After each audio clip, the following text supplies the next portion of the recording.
ibtigha'an mardatillah wa li syafa'ati rasulillah wa li husuli jami'i maqasidina. Al-Fatihah. A'udzu billahi minasy syaithanir rajim. Bismillahirrahmanirrahim. Alhamdulillahi rabbil alamin arrahmanir rahim maliki yaumiddin. Iyyaka na'budu wa iyyaka nasta'in ihdinas siratal mustaqim siratal ladzina an'amta 'alaihim ghairil maghdubi 'alaihim waladdallin. Amin. Bismillahirrahmanirrahim. Qala al-musannifu rahimahullahu ta'ala wa nafa'ana bihi wa bi'ulumihi fid dharain. Amin. Bismillahirrahmanirrahim. Faslun. Wal istinja'u wajibun minal bauli wal ghaiti. Faslun utawi kiku ana fasal suwiji. Wal istinja'u utawi istinja. Istinja itu cebok ya, cebok. Iku wajibun wajib hukume minal bauli saking BAK buang air kecil, wal ghaiti lan BAB buang air besar. Wal afdalu tawi kang luweh utama iku ayyastanjiyah yen to cebok sapa wong bil ahjari kelawan pira-pira watu. Summa yutbi'uha nuli ngenut bureni utawa mengikuti menyertai sapa wong ing ahjar bil ma'i kelawan banyu, bil ma'i kelawan banyu. Wa yajuzu lan wenang apa ayak tasira yen to ngringkes sapa wong alal ma'i ing atase banyu au ala salasati ahjarin utawa ing atase telu pira-pira watu. Wa yajuzulan wenang apa ayak tasira yen to ngringkes sapa wong alal ma'i ing atase nganggo banyu au ala salasati ahjarin utawa ing atase telu pira-pira watu. Yungki kang bersihake sapa wong bihinna kelawan salasati ahjarin al mahalla ing panggonan, al mahalla ing panggonan. Fasal ini menjelaskan tentang istinja yang lazim kita kenal dengan napa jenenge niku ya, bersuci baik dari hadas kecil hadas kecil, bersuci dari najis nggih, baik karena disebabkan oleh buang air kecil maupun buang air besar. Nah, istinja ini menjadi satu hal yang wajib dilakukan karena ketika sesuatu yang keluar min ahadis sabilain itu dihukumi najis, maka mensucikannya dengan cara istinja tadi. Nah, di dalam proses istinja niku sing paling utama jane niki kalau menggunakan referensi fikih klasik itu pertama pakai batu. Batu itu ahjar itu ya batu. Nah, kemudian nanti perbincangannya meluas apakah kemudian batu itu bisa digantikan dengan sesuatu yang lain yang memiliki karakter sama. Misalnya kalau sekarang ya nggak mungkin kemana-mana bawa batu untuk bercebok gitu ya, pakai tisu misalnya gitu ya. Dengan jenis tertentu kan ada tisu yang memang diperuntukkan untuk hal-hal yang berkaitan dengan pembersihan itu. Nah, kemudian setelah pakai batu baru kemudian dilanjutkan diikuti dengan alma menggunakan air. Namun demikian boleh saja diringkes ya. Kalau tadi dua objek yang dipakai batu dan air, maka boleh saja menggunakan air atau menggunakan batu, artinya satu di antaranya, dengan catatan bahwa baik menggunakan air maupun batu itu mampu untuk membersihkan, gitu ya, mampu untuk membersihkan. Fa idza rata mongko nalika ngarepake sapa wong al iktisara ing ringkes ala ahadihima ing atase salah sijine batu lan banyu. Kalau pengen satu di antara dua, satu tok mawon, tidak dua-duanya. Napa fal ma'u mongko utawi banyu iku afdalu luweh utama. Maka yang terbaik cebok itu menggunakan air. Makanya tadi saya sampaikan, sekarang kan ada tren ya, misalnya di beberapa tempat, kalau sampean pernah ke hotel-hotel bintang 5 apa bintang berapa gitu ya, jangan bintang 7, mumet itu ya. Nah, itu banyak yang kemudian fasilitasnya tidak lagi pakai air, tapi pakai tisu dengan karakter tertentu yang memang didesain untuk bisa membersihkan secara utuh dan total gitu. Maka kalau menggunakan pendekatan ini boleh-boleh saja, karena memang sifatnya sama dengan batu tadi, bahkan mungkin lebih bersih, lebih meresap gitu ya. Karena mungkin hotel yang bintang berapa itu kemudian di atas lantai yang ke-30 sekian, nah, maka teknologinya untuk tidak terlalu boros air pakai tisu gitu. Dan itu sudah dijumpai, hari ini sudah jadi fakta gitu. Boleh saja. Angsal niku, angsal. Wayajtanibu lan ngedohana sapa wong istiqbalal kiblati ing madhep kiblat, wastidbaroha lan ngungkuri kiblat fis sahra'i ing dalem ora-ora. Selanjutnya kemudian disampaikan bahwa hendaknya ketika BAB maupun BAK itu tidak menghadap atau membelakangi kiblat. Kalau di kita ya tidak menghadap ke barat atau tidak menghadap ke timur. Dengan catatan bahwa itu fi sohro. Sohro itu napa jenenge tempat terbuka. Apa cene ya mbuh gitu ya. Dulu kan musim dulu ya, belum ada fasilitas seperti sekarang. Mungkin mereka yang di padang pasir ya, pokoknya tutupan madhep ngulon madhep ngetan itu sudah cukup gitu ya. Nah, kita hari ini sudah fasilitasnya lengkap, insya Allah tidak. Jadi sohra itu sekaligus menafikan hukum ini tidak berlaku manakala BAB atau BAK-nya dilakukan di tempat khusus seperti toilet itu. Artinya ketika sudah di toilet menghadap atau membelakangi arah kiblat itu tidak masalah, karena sudah di satu tempat yang memang terhalang. Yang tidak boleh tadi itu fi sohra, di dalam satu tempat yang memang berupa padang pasir atau berupa daerah terbuka gitu ya. Nah, kalau di beberapa tempat misalnya masih ada yang BAB apa BAK di pantai apa di tepi sungai, nah ini masih berlaku peraturan ini gitu. Tapi kalau sudah di tempat kita pakai toilet, pakai kamar mandi yang memang tertutup, ya sudah nggak berlaku peraturan ini gitu. Itu fi sohra. Nah, ini sebenarnya satu hal yang mengisyaratkan bahwa fikih itu dinamis gitu ya. Lembian mungkin fi sohra itu menjadi penting, atau mungkin sekarang juga masih penting di dalam masyarakat yang barangkali masih banyak yang belum punya jamban khusus gitu ya. Nah, itu juga harus dipahami. Jadi kalau jambanisasi itu sudah merata, meskipun dalam penelitian terakhir itu masih ada sekitar ya masih cukup banyak lah, dan itu menjadi salah satu penyebab stunting konon begitu ya. Jadi masih cukup banyak, tapi secara bertahap itu kemudian dihilangkan. Tidak tahu di tempat sampean kira-kira nanti kalau pulang diteliti masih ada berapa rumah yang belum punya AWC gitu ya gitu. Nah, jadi arahnya ke sana itu fi sohra ya. Wayajtani bulan ngedono sapa wong al-baula ing pipis fil mai ing dalem banyu ar-raqidi kang meneng. BAK di satu tempat satu air yang posisinya air itu raqid meneng, tidak mengalir, itu hendaknya tidak dilakukan. Wa tahta syajarati lan ana sak ngisore wit al musmirati kang duweni sifat uwoh, tidak pula dilakukan di bawah pohon yang punya potensi berbuah gitu. Engko ndak kecampuran aja. Kok rasanya rada beda gitu ya. Ternyata tahu tinggi ro'an ning kono. Wa fit tariq lan ing dalem dalan. Nah ini.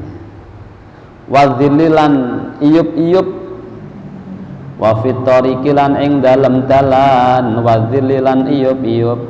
wasaqabilan napa niku bolongan lubang, wasaqabilan lubang. Jadi ini tempat-tempat yang hendaknya tidak dilakukan proses BAB maupun BAK, di bawah pohon, di jalan yang biasa dilalui orang, kemudian di tempat yang biasa dipakai untuk berteduh. Kalau ada sawah kemudian ada gubuk di situ, ya tidak boleh dipakai di situ itu untuk BAB BAK. Itu namanya zil, tempat yang biasa dipakai untuk berteduh. Kemudian napa jenenge bolongan tanah gitu ya, itu juga tidak boleh. Intinya tidak boleh sembarangan gitu ya. Wala yatakallamu lan ojo omong-omongan alal bauli ing atase tingkah nguyuh wal ghaiti lan BAB. Wala yastakbiru lan ora madhep sapa wong asyamsa ing srengenge wal qamara lan bulan wala yastadbiruhuma lan ora ngungkuri sames qamar. Wala yastakbiru lan ora madhep sapa wong asyamsa ing matahari wal qamara lan bulan wala yastadbiruhuma lan ora ngungkuri sapa wong ing sames wal qamar. Saat proses BAB itu tidak boleh sambil bercakap-cakap, jagongan. Ini terjadi kalau misalnya BAB-nya itu dilakukan di satu WC yang panjang di tepi sungai gitu ya, gitu. Kalau isu-isu maka jam berayu, jam pitu, gitu ya. Tidak boleh, itu tidak boleh. Layak takallam.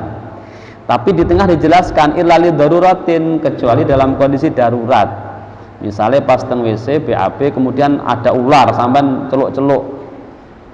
Pak, mak gitu. Allah ya sudah, itu boleh, itu namanya darurat, itu boleh. Nah, gitu. Ini etika ya, etika. Jadi Islam itu begitu luar biasa, sesuatu yang sifatnya private sekali itu juga diatur oleh agama kita. Betapa kemudian Islam memberikan perhatian yang sangat luar biasa, detail gitu ya. Urusan yang mungkin orang membayangkan kok tidak diatur toh gitu ya. Ternyata di sana banyak hikmahnya. Kita diajarkan untuk beretika, tidak sembarangan gitu ya, tidak sembarangan. Misalnya tadi tidak boleh di bawah pohon yang biasa untuk yang punya potensi berbuah, di tempat yang biasa untuk berteduh. Ini kan etika sosial ya, etika sosial. Jadi yo ngono tapi aja ning kono gitu ya. Ada tempatnya. Secara implisit kemudian memberikan dorongan lek wong Islam itu sebaiknya punya tempat khusus, punya toilet yang bagus, punya toilet yang nyaman gitu ya, agar tidak melakukannya di sembarangan tadi itu gitu ya. Walayatakallamu itu juga mengajarkan etika pada kita bahwa hal-hal yang seperti itu ya dilakukan tidak pada posisi sedang bercengkrama dengan orang lain. Ya sudah, itu diselesaikan dulu gitu ya. Maka sekali lagi Islam itu begitu detail mengajarkan hal-hal yang mungkin dalam pandangan banyak orang kok tidak diatur toh gitu ya. Tapi Islam punya aturan tentang itu. Dan ketika dipatuhi, yakin luar biasa manfaatnya gitu. Faslun walladzi yang kudul wudu'ah, walladzi utai perkara yang kudu kang rusak apa alladzi al wudu'a ing wudu iku sitatu asya'a ana 6. Iku sitatu asya'a ana 6. Marupane barang kharaja kang metu apa ma minasabilaini saking dalan loro, minasabilaini saking dalan loro. Pertama yang membatalkan wudhu adalah keluarnya sesuatu baik dari dubur maupun kubul, jalan depan maupun jalan belakang. Nah, terkait dengan ini perlu dikaitkan dengan yang istinja tadi. Orang ketika toharoh nggih, jadi ini mungkin juga penting dicatat ini. Seringkali orang misalnya habis mau wudu, mau sholat itu didahului dengan BAK, buang air kecil gitu. Ini yang sering BAK saja. Kemudian ketika BAK dalam konteks istinja tadi mengaitkan dengan wudu ini, itu tidak jarang orang tidak paham bagaimana mensucikannya, sehingga masih banyak yang kemudian ketika BAK, kemudian toharoh, kemudian wudu, karena proses BAK-nya tidak selesai, cewoke gak bener, itu saat wudu masih ada yang menetes keluar. Kalau itu terjadi berarti wudunya batal karena ma kharaja min ahadasibilain itu membatalkan wudu. Wudunya batal, pakaiannya najis gitu ya. Pakaiannya najis.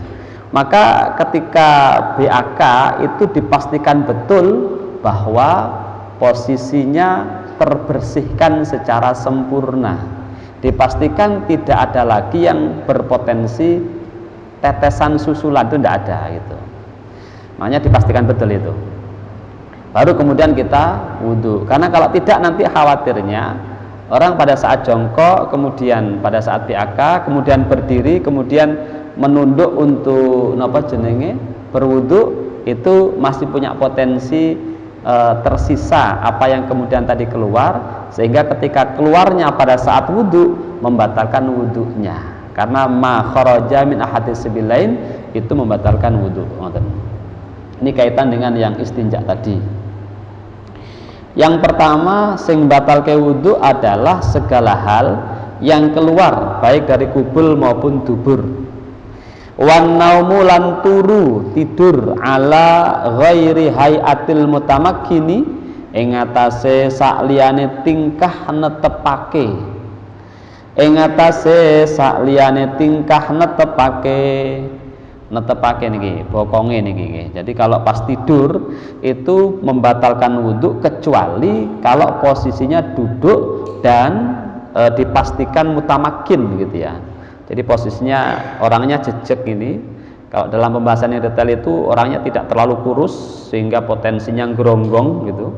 Kemudian dia tidak bersandar, jadi duduknya plek gitu. Itu kalau kemudian tertidur itu tidak batal wudhunya. Tapi selain itu batal. Maka yang sering dan ini juga menjadi pengingat itu saat Jumatan, dimana kalau dicek di survei itu banyak yang kemudian tertidur saat khotib berkhutbah. Lah, apakah wudhunya batal? Kalau dia mutamakin tidak. Tapi kalau ghairu mutamakin maka wudhunya batal gitu. Kejengkangnya teniki, nah itu ya, kemudian sampai pada posisi rada lungkup itu batal karena belakang ini kemudian terangkat itu batal mutamakin. Ini yang banyak yang laki-laki sing wedok kan rak Jumatan itu ya. Tapi terjadi itu di survei itu kalau Jumatan itu watah sing tilem itu saking puenake khotibe. Di khotib munggah itu langsung roh wajah khotib itu langsung hawane ngantuk gitu ya. Jadi langsung tertidur itu.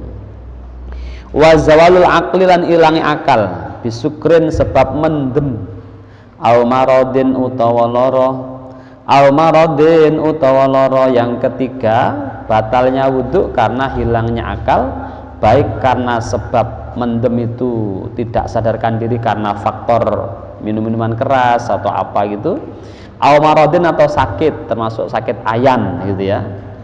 Walamsul rajuli lan oleh demek wong lanang al mar'ata ing wong wadon al ajnabiyata kang liya min ghairi hailin saking tanpa aling-aling, min ghairi hailin saking tanpa aling-aling, sentuhan laki perempuan yang bukan mahram tanpa ada pembatasnya, tanpa ada hailnya itu.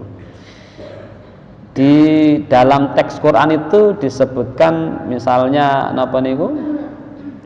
lamsul mar'ah itu disebutkan aula mastumun nisa gitu ya, atau engkau menyentuh perempuan. Nah, nisanya itu kemudian diartikan al ajnabiyah, al mar'ah al ajnabiyah, perempuan yang bukan mahramnya gitu. Lah kok istri batal? Iya, istri itu kan bukan mahram aslinya. Dia justru boleh dinikahi karena ajnabiyah. Kalau dia bukan ajnabiyah, dia mahram, maka tidak boleh dinikahi. Karena dia ajnabiyah, maka boleh dinikahi. Nah, gitu. Hukum ajnabiyahnya berlaku sampai kemudian ketika suami dan istri itu baik tersentuh sengaja, menyentuh sengaja, disentuh sengaja, hukumnya sama-sama batal wudhunya gitu ya.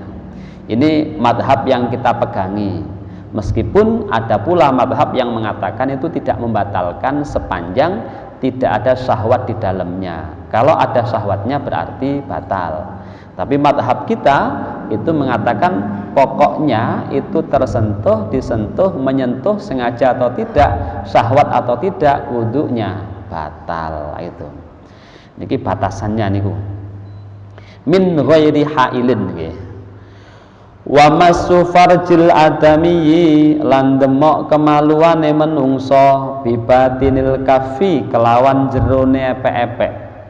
Kelawan jerone epek-epek, memegang kemaluan dengan dalam, yang dalam ini. Jadi kalau diplekan gini yang tidak tampak itu namanya batinul kafi. Wa masu halaqati duburihi lan demo lowangan dubure adami alal jadidi miturut qaul jadid. Miturut qaul jadid yang berikutnya demek menyentuh nopo halakoh ya, bagian rektum kalau bahasa biologinya itu hukumnya membatalkan. Tapi kalau di luar yang rektum itu tidak membatalkan. Nggih. Alal jadid menurut qaul jadid, ini qaulnya Imam Syafi'i yang dalam sejarah hukum ada dua, wonten qaul qadim, ada qaul jadid. Qadim itu yang lama, jadid itu yang baru.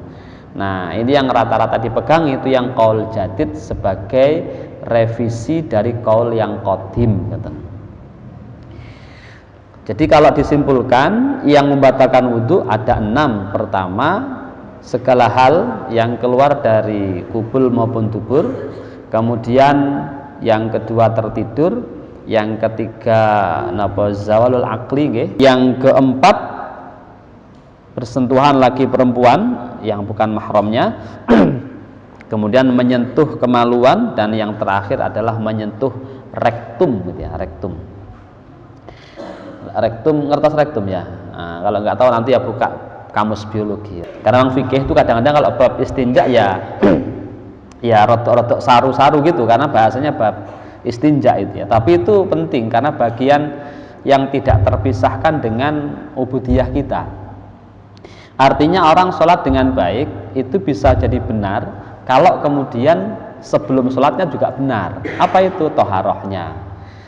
Toharoh itu bisa wudhunya kalau itu hadas maupun istinja kalau itu najis. Dua aspek ini mau tidak mau juga harus dipahami oleh kita sehingga nanti proses sholatnya juga benar. Sholatnya bacaannya bagus tapi bersucinya bermasalah, tidak pas. Nah, ini jadi ya tidak benar pula gitu. Maka fikih disusun itu dari awal toharoh dulu sebagai pilar pertama ketika hendak melakukan ibadah yang lain. Maka antara toharoh yang di dalamnya ada istinja, ada wudhu, itu sangat berkait itu. Di dalam kaidah fikih, kaidah itu disebutkan ma la yatimul wajib illa bihi fahuwa wajib gitu ya. Wudhu atau toharoh itu menjadi wajib karena melekat menjadi syarat bagi sesuatu yang wajib. Yang wajib itu sholat.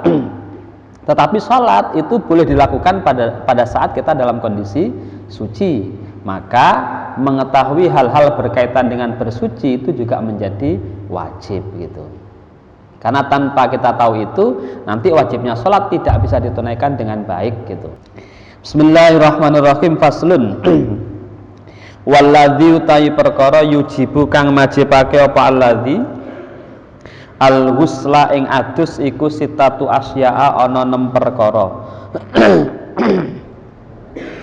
Salah satu utawi kang telu iku tastariku sekuton. Sekuton itu bareng-bareng.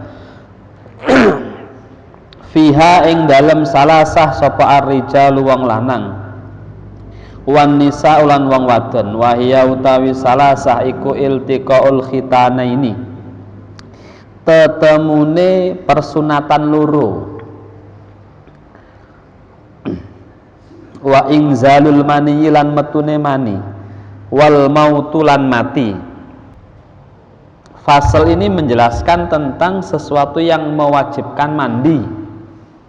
Terus urutannya tadi toharoh, jadi kemarin kita tentang air, kemudian istinja, wudhu, istinja, ini terus mandi. Mandi ini hadas besar gitu ya. Penyebab mandi atau yang mewajibkan mandi itu ada 6. 3 diantaranya itu terjadi baik pada laki-laki maupun perempuan Sementara wasalah satu nutai kang telu iku tahtasu tertentu biha kelawan salasah sopo an-nisa wong wadon. Wahia utawi salasah iku al haidu haid wan nifasulan nifas wal wiladatulan wiladah. Sementara tiga yang lain itu khusus terjadi pada kaum wanita. Nah, tiga yang pertama tadi yang terjadi atau yang terjadi pada kaum laki-laki dan perempuan itu pertama adalah iltiqaul khitanain. Napa jenenge kalau bahasanya ya iltiqa itu bertemu, khitanain itu dua kemaluan. Jadi dalam fikih itu disebutkan laki-laki perempuan itu dikhitan dua-duanya, tentu dengan proses dan cara yang berbeda. Maka penyebutannya itu juga khitan, maka ada khitan perempuan itu ya, tapi tidak perlu diramaikan kayak khitan laki-laki gitu. Sunatan, anak itu kok sunatan, enggak begitu. Hingga khitanan itu mengisyaratkan ketika dua jenis kemaluan tadi bertemu maka mewajibkan mandi. Yang kedua inzalul mani, keluarnya mani atau sperma. Ini baik karena faktor kesengajaan atau tidak itu sama hukumnya, itu menyebabkan mandi. Yang ketiga mati. Mati ini juga mewajibkan mandi kecuali mati syahid. Tentu yang ketiga ini yang punya kewajiban yang hidup, bukan yang mati tadi. Tapi faktor kematiannya itu menyebabkan dia wajib dimandikan gitu. Ngelek sing urip gak gelem ngedusi, ya engko adus dhewe dhek gitu. Ya, ini namanya dua-duanya laki perempuan punya kewajiban yang sama. Ketika wafat sedo, maka wafat sedo ini menjadi penyebab dia wajib untuk dimandikan. Sementara yang tiga itu khusus terjadi pada kaum Hawa. Nopo? Yang pertama haid, artinya pasca berhentinya darah haid. Yang kedua nifas, artinya selesai dari nifas. Yang ketiga wiladah. Hingga kalau disimpulkan kewajiban mandi itu ada, yang menyebabkan itu ada 6. Yang tiga terjadi pada kaum laki-laki, kemudian di kaum perempuan terjadi 6-6-nya gitu. Tiga yang terakhir tadi haid, nifas dan wiladah itu khusus terjadi pada kaum Hawa. Faslun wa faraidul husli utawi fardune adus iku salah satu asya ana telu. Fardunya mandi ada 3. An-niyatu suwiji niat wa izalatun najasati lan ngilangi najis.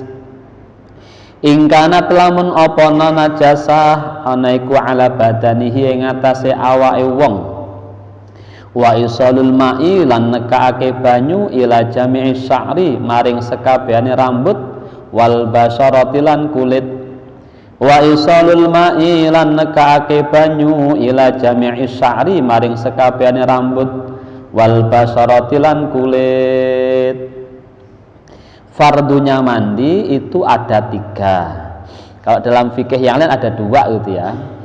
Ya, tapi sama saja nanti intinya. Pertama niat, sama dengan wudhu, niat dilakukan fi awali husli juz'in, pada saat membasuh bagian pertama. Hingga kalau ada orang mandi kemudian dia lupa niatnya, terus di tengah-tengah ingat, yang dihitung sebagai mandi adalah pada saat niatnya tadi. Sebelumnya dianggap belum menjadi bagian dari proses mandinya, sehingga harus diulangi gitu. Itu niat yang pertama. Yang kedua izalatun najasah ingkanat ala badanihi, menghilangkan najis-najis kalau itu memang ada melekat di dalam badannya. Jadi misalnya ada najisnya dihilangkan dulu. Nah yang ketiga itu isalul ma' ila jami'i sya'ri wal basyarah, memastikan seluruh anggota tubuh kita baik rambut maupun kulit tersentuh, teraliri oleh air. Itu mandi, itu isalul ma' itu. Jadi kalau proses mandi besar itu memang harus betul-betul teliti, dipastikan bahwa seluruh bagian tubuh kita teraliri oleh air dan airnya bukan air mustakmal gitu ya, bukan air mustakmal. Maka hati-hati ketika sampean mandi, ini teknisnya gitu ya. Ketika mandi itu kan nanti mandi pertama membasahi, kemudian nanti mungkin pakai sabun dan macam-macam, terus di pembilasan gitu ya. Upayakan ketika sebelum pakai sabun itu sudah betul-betul mandinya sah duluan, artinya memastikan seluruh anggota tubuh sudah terbasahi dengan air gitu. Kenapa? Karena nanti kalau ada bagian tubuh yang belum terbasahi dengan air, berarti mandinya belum sempurna. Terus kita pakai sabun atau sampo, kemudian dibilas, bisa jadi yang belum tersentuh oleh air tadi akan tersentuh oleh air bilasan. Nah, air bilasan itu hukumnya mustahmal karena bercampur antara air dengan sampo atau sabun. Maka secara hukum dia tidak bisa menggenapi dari apa yang kurang, yang ketika pertama tadi belum terbasuh gitu.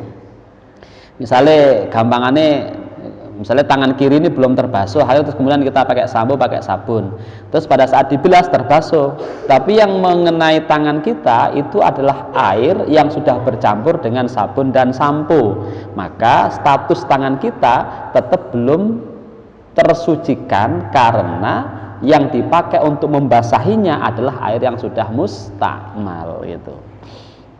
Maka dipastikan betul ketika bersampo dan bersabun itu basahan yang pertama itu betul-betul sudah jami'i sya'ri wal basyarah, terpenuhi dua-duanya, seluruhnya sudah tersentuh oleh air, maka sampo dan sabun sifatnya hanya memberikan efek pembersih saja gitu, bukan pada tataran mensucikan hukumnya gitu. Hukmiyahnya nanti tetap nggak terselesaikan kalau yang menyentuh tubuh kita adalah air yang sudah bercampur dengan sabun dan sampo gitu. Ini yang harus diperhatikan. Yang kedua, ini rada sarut tapi penting itu. Kalau mandi besar itu tidak cukup hanya pakai shower ya, tidak cukup. Karena ada bagian-bagian tubuh kita yang betul-betul harus dipastikan. Ya, harus dipastikan untuk tersentuh oleh air gitu. Tidak boleh kemudian sekedar, itu tidak boleh, harus betul-betul dipastikan. Ini yang kadang-kadang kita agak banyak yang kemudian agak abai gitu ya, tidak nggatekke lah pokok wis resik wis enggak, harus betul-betul dipastikan. Baik sela-sela rambut itu, kalau rambutnya tebal dan panjang itu harus diurai. Yang kalau kemudian digelung itu dipastikan air tidak bisa menyentuh secara utuh, maka diurai rambutnya sehingga betul-betul terbasahi semuanya oleh air gitu. Ini yang harus kemudian diperhatikan. Karena bahasa isolul ma itu mengandung makna mengalir, kemudian jami'il basyarah itu seluruh ya kulit, sya'ar itu rambut, semuanya harus terkena oleh aliran air itu.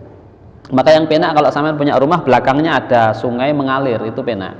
Pakai tampar biur. Ngelulup 5 menit munggah wis. Bersih itu sudah itu. ya, bersih itu sudah itu. Dijamin itu sudah ya. Nah, kolam ya. Nanti kalau itu kalau kalikan dulu Pak Haji ya. Nanti ke depan punya rumah yang ada kolam renangnya. Nah, gitu ya. Jadi enak itu, biur, dia udah selesai itu.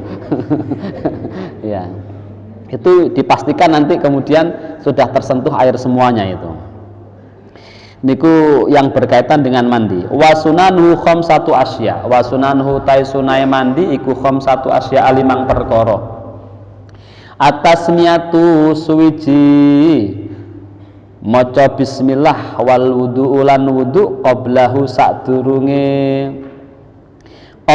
sadurunge atus wa imrarul yadi lan nglakokake tangan alal jasadi ing atase jasad ing atase awak wal mualatu lan nuli-nuli berkelanjutan wa taqdimul yumla lan dingenake anggota tengen alal yusra ngerekake anggota kiwa sunnahnya mandi besar itu pertama baca bismillah, itu hukumnya sunnah. Jadi sebelum kita melaksanakan mandi bismillah dulu, kemudian wudu ya qablahu, sebelum mandi dilakukan tuh wudu dulu.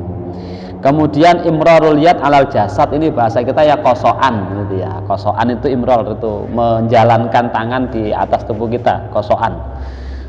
Kemudian mualah itu nuli-nuli seperti yang saya contohkan kemarin. Misalnya mandi moro-moro tengah-tengah airnya habis. Nah, kita kemudian cari tempat yang lain, nyambung mandinya boleh, tidak harus mengulangi dari awal, tetapi tidak mendapatkan kesunahan mualahnya. Karena mualah itu terus berkelanjutan. Ini terputus karena airnya habis. Boleh ya, boleh-boleh saja dilanjutkan gitu.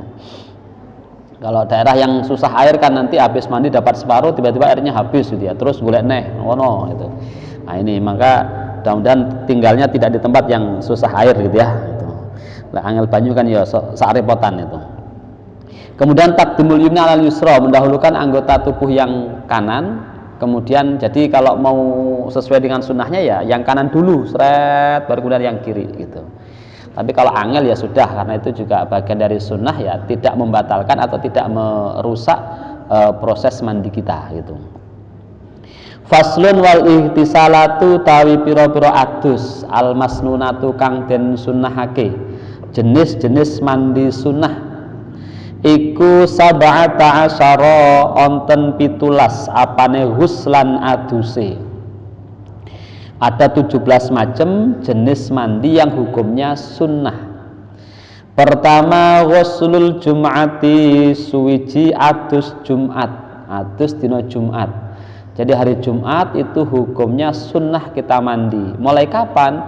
Mulai waktu subuh itu sudah disunnahkan sampai nanti kita berangkat atau duhur di hari Jumat itu hukumnya berlaku, disunnahkan untuk mandi Jumat. Namanya mandi dalam rangka mengerjakan sholat Jumat. Wal aidaini lan adus krana riyaya loro, Idul Fitri, Idul Adha itu disunahkan untuk mandi. Disunahkan itu, hukumnya sunnah. Jadi mandinya, nah mandi seperti ini tata caranya seperti mandi besar tadi. Hingga istilah mandi itu kadang-kadang jumbo. Kita menyebut mandi pokok adus gitu ya. Kalau disebutkan mandi dalam konteks fikih itu berarti ya harus isolul ma ila jamil badan gitu ya.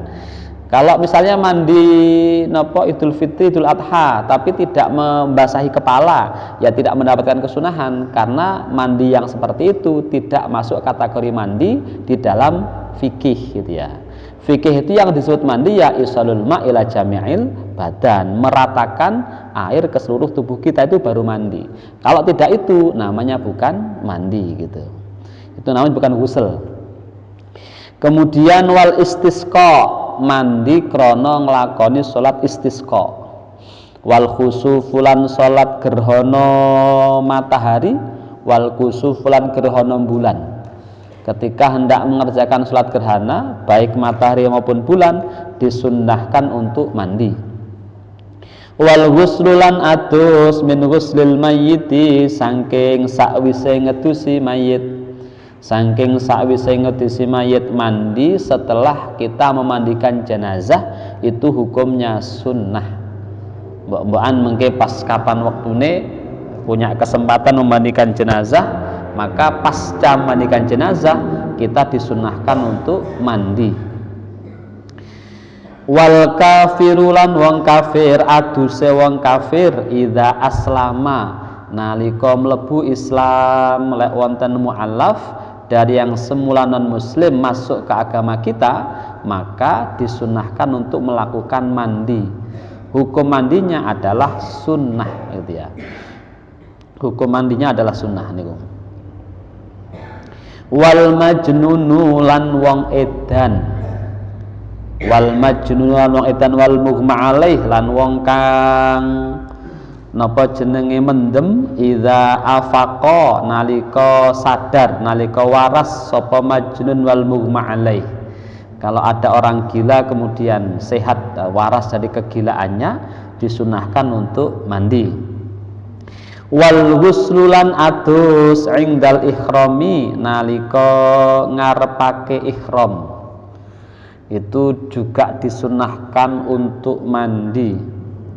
Walidukhuli Makkah lan krana arep mlebu kota Makkah, lan krana arep mlebu kota Makkah niku nggih disunahke mandi. Walil wukufi lan mandi krana arep nglakoni wukuf bi Arafata ana tanah Arafah, bi Arafah tanah Arafah ketika hendak wukuf itu juga disunnahkan untuk melakukan mandi sunnah ya, disunnahkan untuk mandi ketika hendak melakukan wukuf di Arafah, di mana wukuf itu menjadi ibadah kunci di dalam pelaksanaan haji.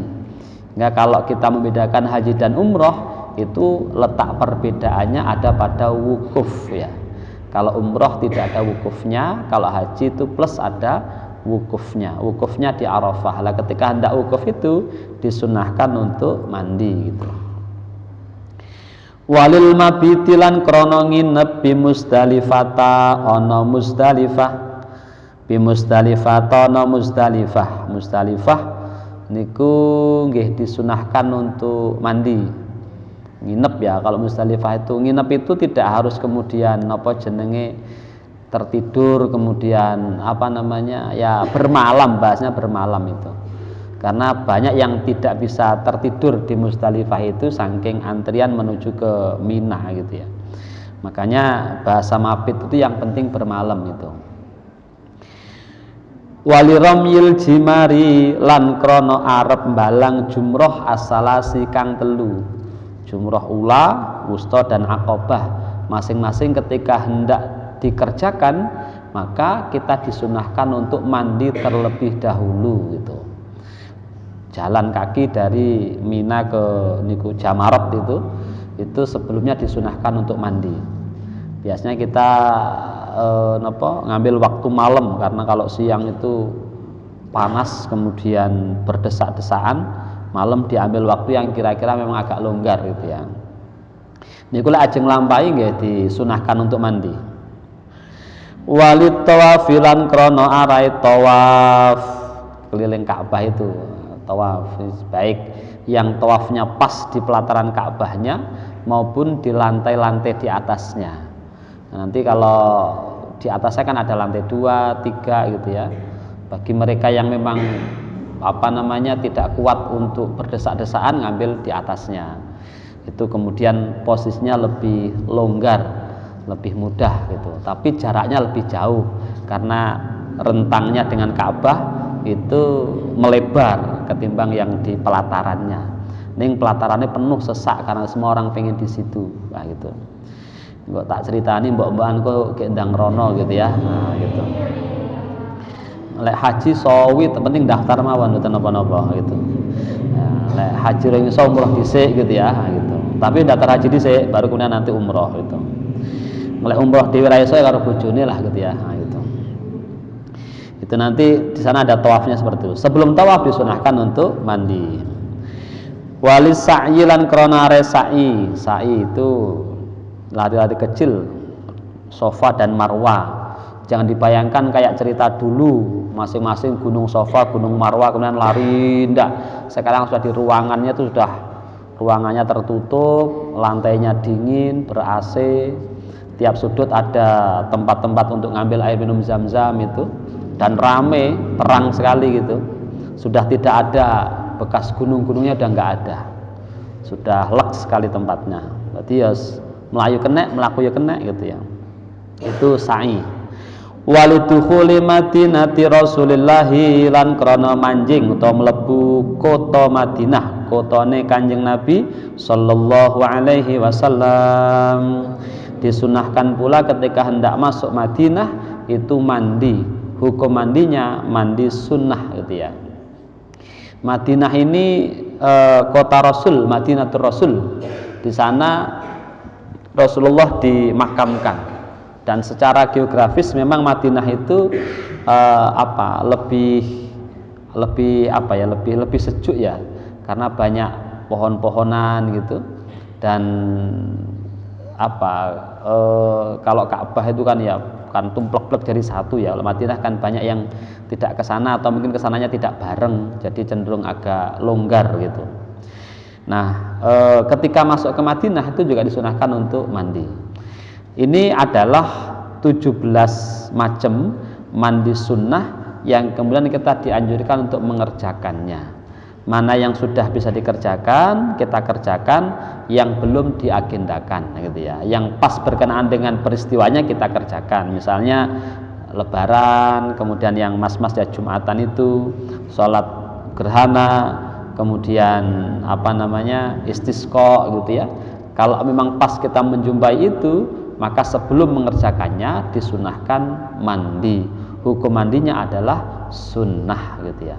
Sekali lagi, mandi dalam konsep fikih itu adalah isalul ma' ila jami'il badan, meratakan, mengalirkan air, memastikan seluruh badan kita dan rambut kita tersentuh, teraliri oleh air. Itu konsep mandi dalam fikih. Maka ketika tidak seperti itu, namanya bukan mandi. Kalau dalam konteks mandi besar kok tidak sampai seperti itu, berarti mandi besarnya tidak sah. Lek mandi besarnya tidak sah, terus sholatnya juga menjadi tidak sah. Ini pentingnya memahami toharoh sebagai bagian dari syarat mengerjakan kewajiban-kewajiban sholat dan lain-lain tadi.